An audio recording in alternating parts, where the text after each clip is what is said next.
Today we have the 2022 Mercedes-Benz GLA. This vehicle has done just under 52,000 miles.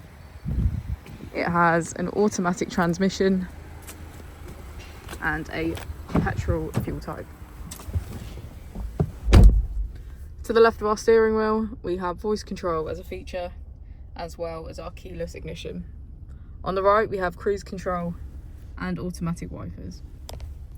Moving on to our screen, we can access our settings, Mercedes store, apps, information, media and radio, navigation, and smartphone integration.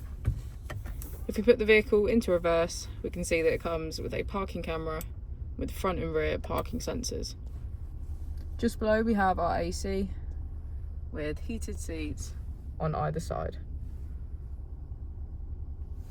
As we go into the back of the vehicle, we can see that all of our seats have a black leather trim.